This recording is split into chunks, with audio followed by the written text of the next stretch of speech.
Je peux parler ces mille de langues, vivre dans les pays différents. Mais je suis fière de ma culture, de notre langue et notre allure.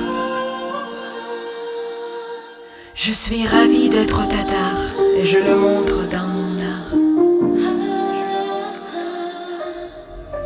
C'est l'héritage du monde entier, la langue tatar, Tatar Tale. Tatar Tale ишетелсә, күңел түрә дулкынлана. Туган якны хәтерләтеп, үткән язмыш дулкынында.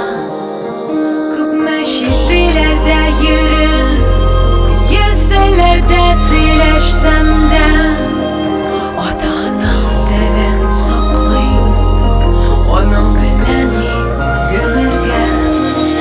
Искә туган телен беләм, дөнья диңгезләрен йөзәм.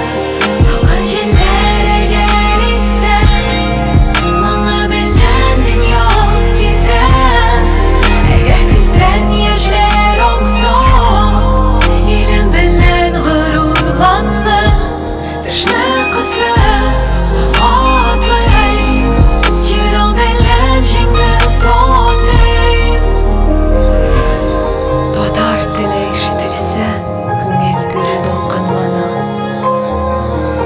Туган якны хәтерләтеп, үткән язмыш дулкынында. Күпме чит-илләрдә йөреп, йөз телләрдә сөйләшсәм дә, ата-анам телен саклыйм, аның белән мин гомергә. Кайгы җилләр килсә, күздән яшьләр акса, улың мөһим, нурлы телем булып кала.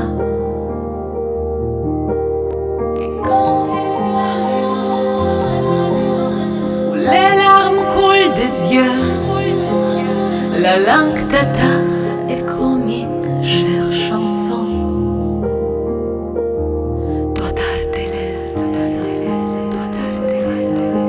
Искә туган телен беләм, дөнья диңгезләрен йөзәм.